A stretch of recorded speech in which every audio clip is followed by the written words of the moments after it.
This trigger film was developed for health services to use as part of an experience-based co-design process, EBCD. EBCD is a patient-centred quality improvement process.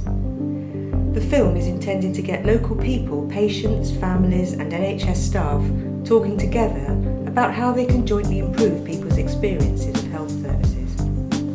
You can find out more about this process and how to use trigger films by accessing this link to the EBCD toolkit. This film, about experiences of living with Parkinson's disease, is drawn from a collection of 40 interviews conducted across the UK by the Health Experiences Research Group at the University of Oxford. It includes people talking about early symptoms and being diagnosed with Parkinson's, communicating with health professionals, treatment offered, supported information needs, and how people cope with everyday life. The full study can be seen on healthtalk.org. We'd like to know more about how you use this or other trigger films in the connection, and would be grateful if you would spend a few minutes completing our feedback form. The link to this is on this page.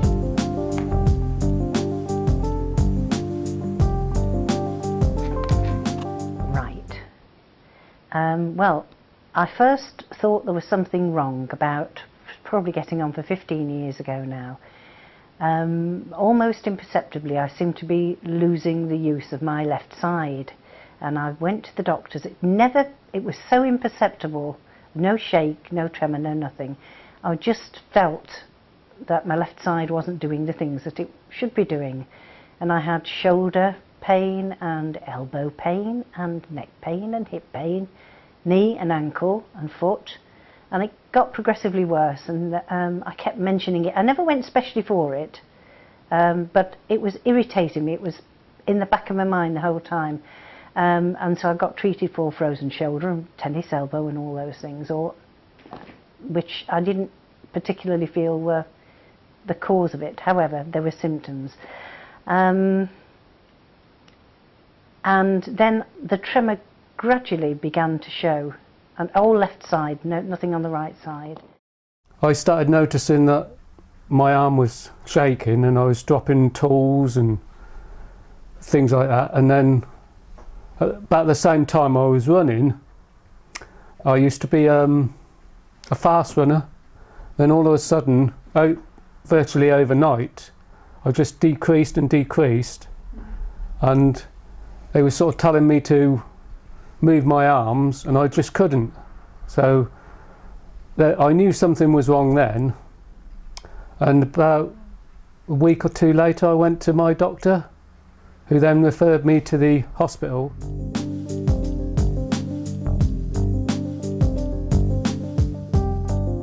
It was almost as if, oh, I've diagnosed what this person's got, I'll tell her and that'll be it. He didn't give any offer of any support, just said that he'd make me an appointment at the hospital and I would go along and see him again, and issued me some pills.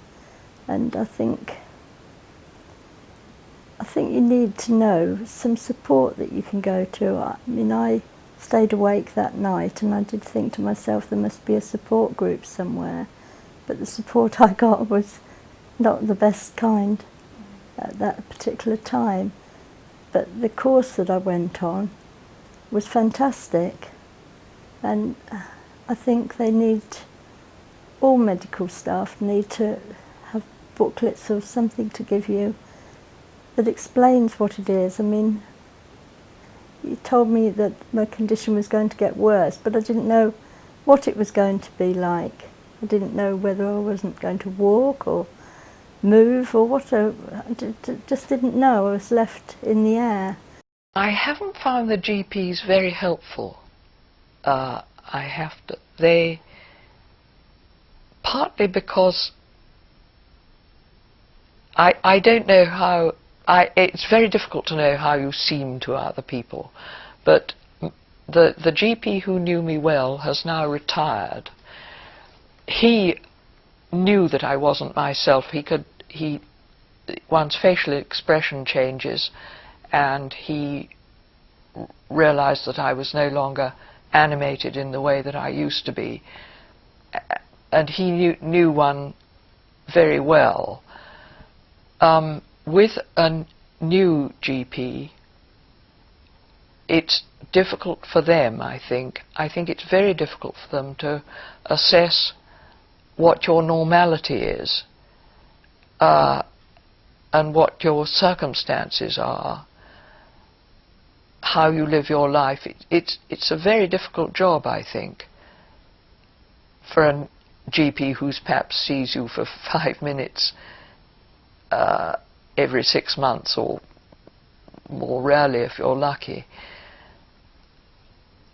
It's very difficult for them to tell what you were like or have the power of being like. And I just went into this consultant's room, and he said, "Oh, you've got Parkinson." Oh, he said, "Do you want me to tell you what the matter is?" And I wasn't expecting. I hadn't done any background research. I'd assumed it was all connected, just being stressed because of this redundancy.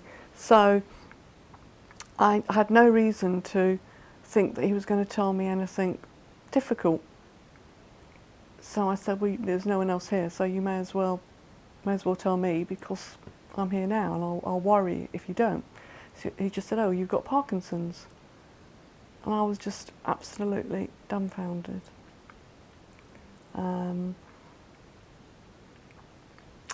And I felt unable to. I wasn't even taking the information in.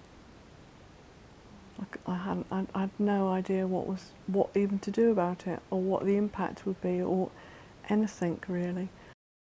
I think probably when my husband was referred by his GP to the consultant, I think, although we didn't realise it at the time, I think then he had an idea what it was going to be. And that was fine, I think, that he didn't say, because at that point he wasn't sure. And then when we went to see the consultant, perhaps in hindsight it might have been better to wait until after he'd had the MRI scan. I don't know whether we could have prepared ourselves any better, because probably that moment of being told will always stay with us. I thought when the consultant went out of the room and then came back in again, I almost felt afterwards that it was hard for him to say to us, and he was almost sort of, you know, preparing himself, because although he's probably done that lots of times, it was difficult for him because he was giving us bad news, and it was a shock. And I think probably he did it the best way that he could, and that was fine for us. So it would have been there sooner or later. So probably that was the best way that we were told, really. I had a car accident, and this appeared to start a tremor. Over the following year, every time I was under any stress or anxiety, I'd start a tremor down my right side. I couldn't understand what was happening, so I went back to my GP, who referred me again to a consultant. Again, I had a load more tests. Again, nothing was conclusive. But he gave me a tablet to try. I came away, and he didn't tell me what it was actually for, so straight away I looked it up on the internet. Then the word Parkinson's jumped out at me. I didn't really know anything about Parkinson's. All I knew was of people that were old and sat in the corner of a room with a nodding head. I was very frightened, very anxious, very concerned for the future. I didn't really know where to turn. I didn't know where to find any extra help. I don't think you ever accept the diagnosis, but I think you learn to live with it, and you learn to live your life as best you can. I mean, in the beginning I pictured myself in a wheelchair within 2 or 3 years, and here I am 9.5 years later, you know, and not in a wheelchair, thankfully. But in the beginning I was really, really down and depressed. Felt dreadful, just. And I felt like there was nowhere for me to turn, I felt that nobody could understand the illness the way that I was feeling about it. I thought nobody else knows because they've not got it.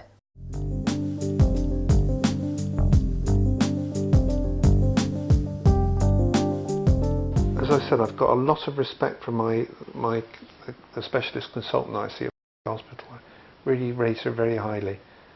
They're always there to help. They're always just a phone call away. And I have had this feeling that you sort of develop as a team. That's certainly the way that it's happened with her. And she always seems to have a genuine interest in where I am, and she gives me some ideas about the way I'm going in the future. So I've always got that information, and I find that really useful. And I think it's a two-way thing, and it does also help you in the fact that you feel you've got that level of support. But that's very much down to her integrity and her interest as a person.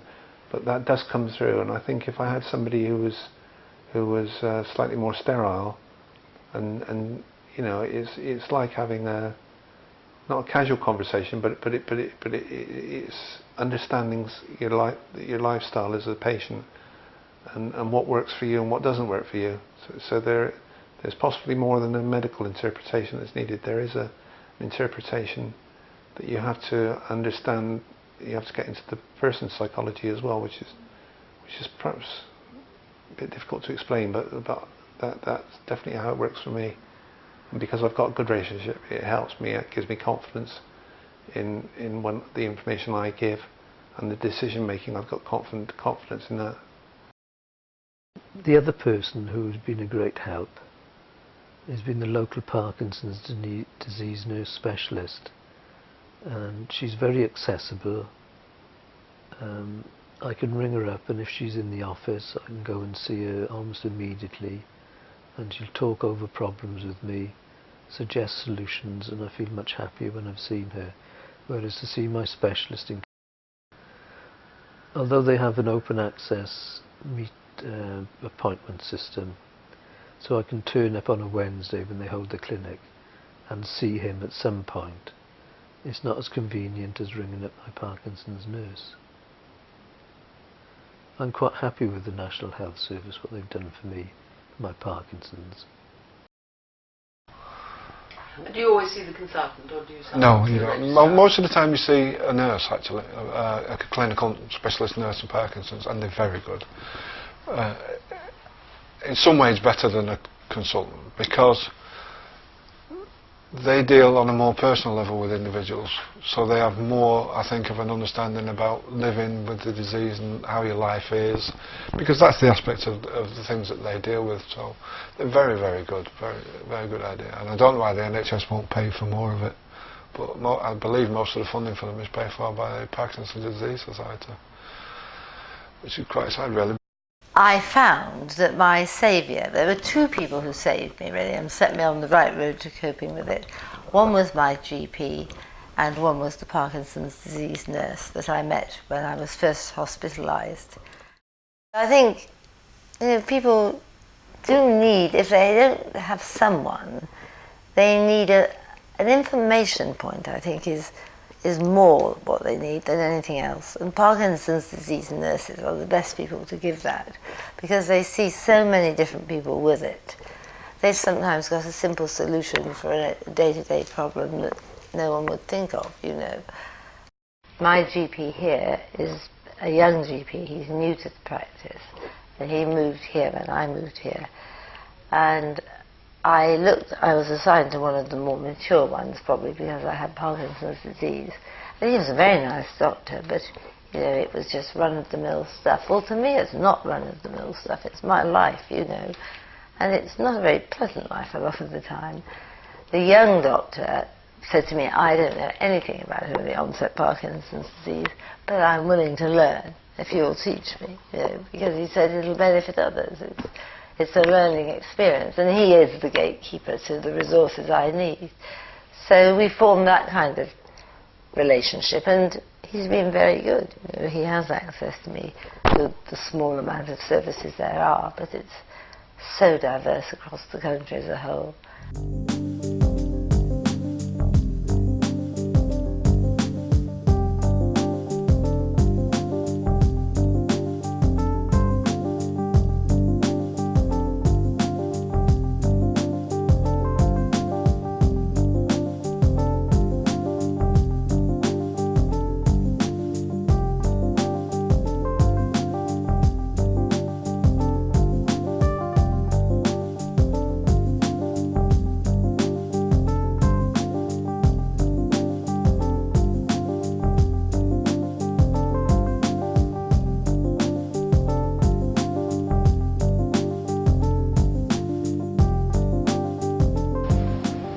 I am constantly surprised by the neurologists. They go after neurological symptoms. My physiotherapist goes after muscular symptoms. And I experience, in addition, cognitive and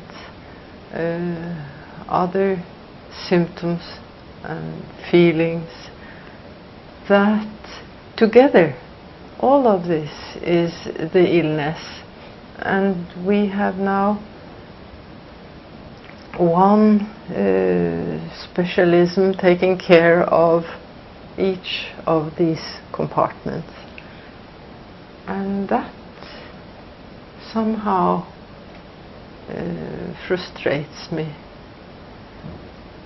And I wish that one day the neurologists would reach out to the physiotherapist and say, this must be the reason why that is the result. My consultant is brilliant. He's a world expert in pharmacology, and he has found me a combination of medication which at the moment works for me. I haven't driven for 5 years and I'm now driving again. When I left my chief executive's job at the charity I talked about, I thought I would never walk again, let alone work again. Because I couldn't walk and I lost all this weight and I was having panic attacks every day. But with the introduction of entacapone to mediate between the levodopa and the ropinirole, overnight I changed. You know, that's what's so bewildering. You can just change overnight. And you have to believe then that it'll work. You have to try and build the confidence that it won't let you down.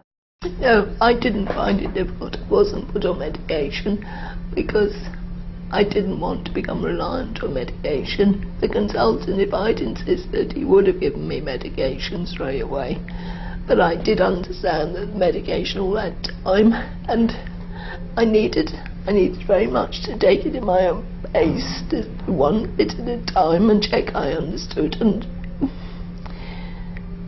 And there is always the possibility that I could have managed without the medication. I needed time to, once I knew I'd got it, to check what it really felt like, to concentrate and to... Not a great one for taking medication all my life. I've always been I've always understood their side effects. So I've always, as a family motto, you stay away from medication if you can. The only main person that gives you real help is yourself and the carer. You've got to actually, with my tablets, I know more about how I take my tablets than my consultant. I tell him what I take, and he says, "All right, carry on then." As long as it stops the tremors and stops the staggering around, the drunkenness, because it does actually, unfortunately, give the impression you're drunk with the mobility problem.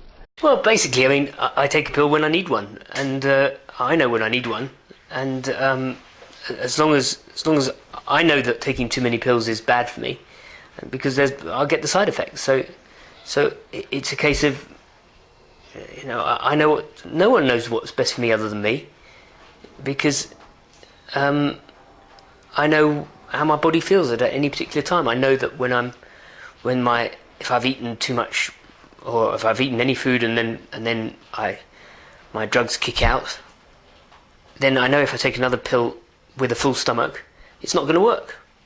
So I might as well wait for another hour and a half and suffer from the tremor, and then take a pill, rather than try and take a pill immediately.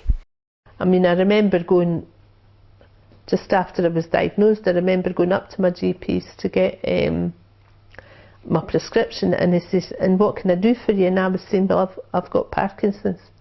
"Yes, but why are you here?" And I thought, is this how it's always going to be? They're never going to know anything about it, which is pretty much how it has been, to be honest.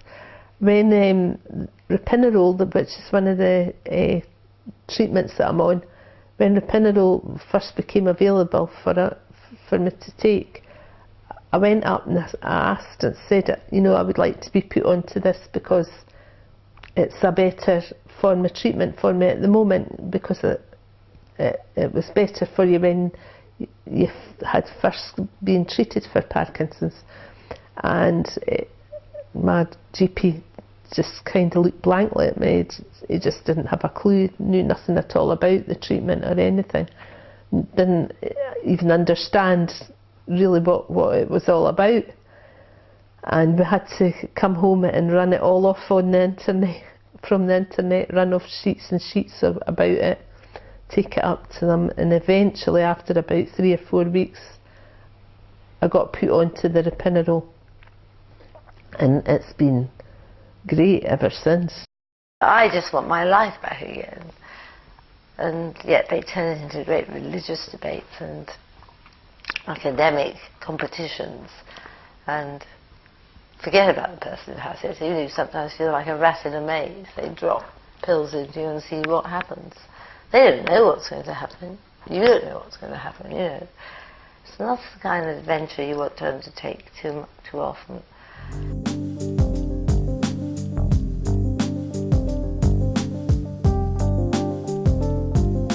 Looking back on it now, I think I was one of the sort of people who doesn't believe in going to a doctor with a spouse or older child or whatever.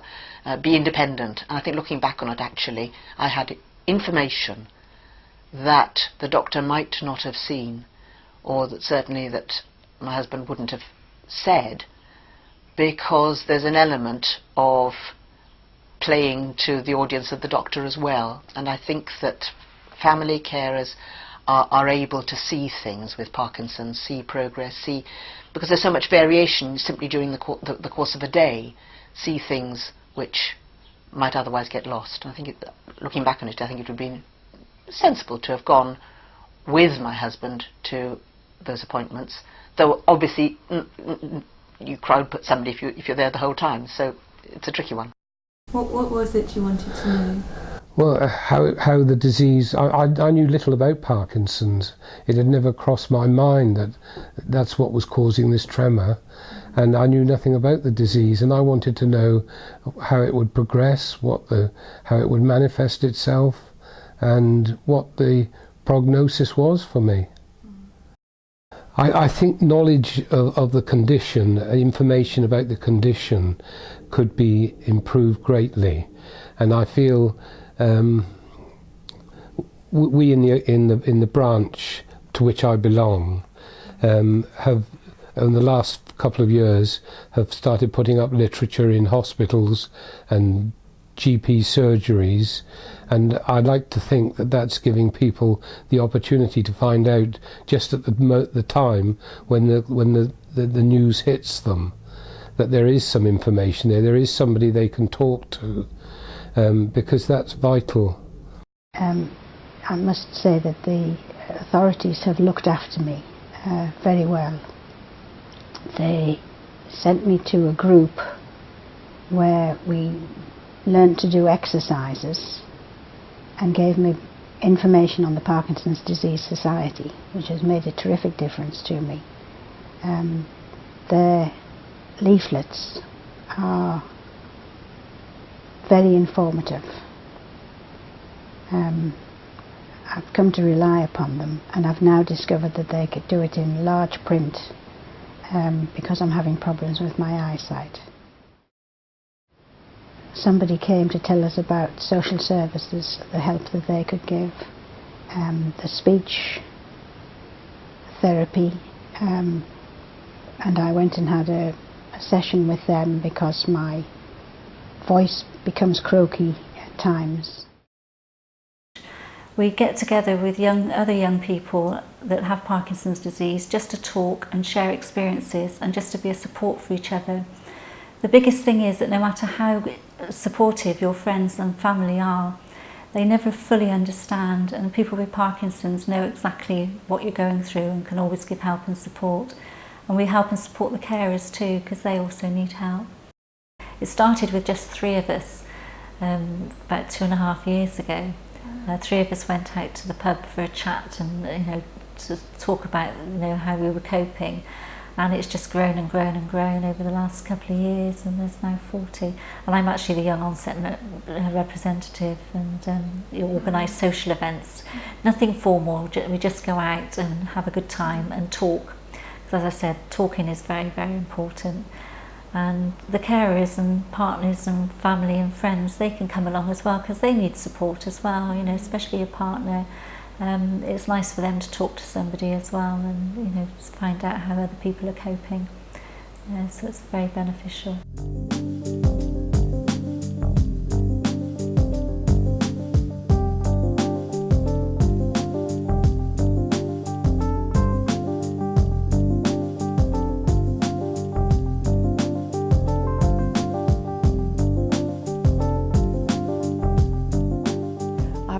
To the occupational health counsellor, and when I started I thought that a couple of sessions and we'd be through, and what I have found is that the counselling sessions have been really, really helpful. I found them very, very difficult because we have talked a lot about my loss. So he has identified that I've had to deal with a lot of loss, and therefore it's made me dealing with diagnosis and adjustment more difficult because I haven't actually dealt with anything else. So we do, have to discuss things I don't want to talk about. The physio was brilliant. It taught me how to break the spasm, gradually increase the use of my left arm, improve my mobility by going up and downstairs, and it was wonderful as long as it lasted. I did so well on that and with the drugs that it stopped after a while, but I gather it's rationed anyway around here. I had hydrotherapy as well from the same physio service, and I should have been rationed to 8 sessions. But because of the nature of the work I'd done before, I was able to emulate people with various different disabilities.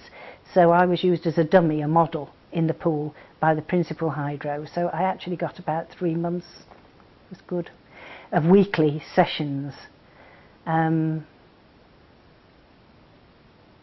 difference did that make? Oh, that was wonderful. Made me... I obviously could do things in the water. Most of it probably was to do with confidence, but it was confidence and increased mobility so that I was more stable for walking. I had a better gait.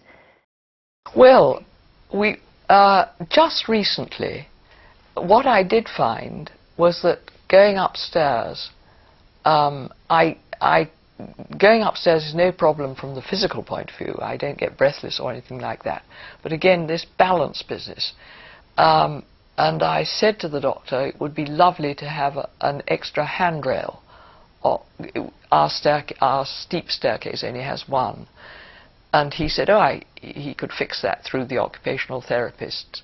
And a very nice person came, and she at once said we needed a second handrail, and she would do it. And in the last month it's been done, and it's wonderful. It's just what one needs. And now when I go upstairs carrying a lot of things, instead of teetering on the stairs and nearly falling off, I don't, because I've got a handrail both sides, so that if I have something in my left hand, I can... it's much, much better. So that we have installed. And she also suggested, which I didn't know that this thing existed, a thing called a bed lever, which is a sort of handrail which is attached to your bed, a small handrail. And it just enables you to have something to hold on to or pull on when you get in and out.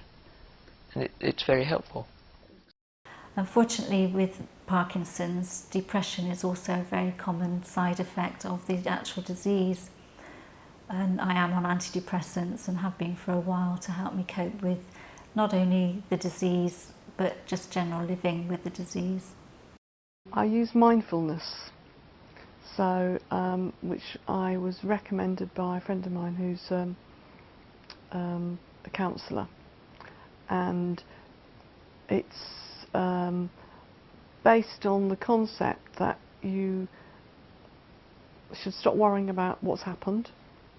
You shouldn't worry about what's going to happen. You should just accept what's happening today and make conscious choices about today. And the bit of the mindfulness mechanism I use is the body scan. So you have to lie down for 45 minutes, which is quite a long time. I usually put cushions under my legs, and then the CD takes me through every part of my body, and the idea is not to stretch and relax like in some relaxation programs, because obviously that isn't appropriate for me. The idea is just to accept what is happening in every part of your body, to take notice, take conscious notice and accept it.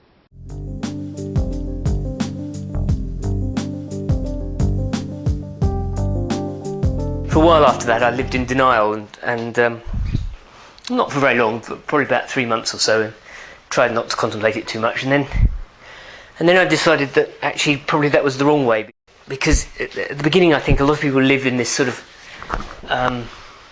in a sort of tragedy of a perceived future which might never ever come across, which might ever never materialise. And I think if you're diagnosed early enough, you can perhaps overcome the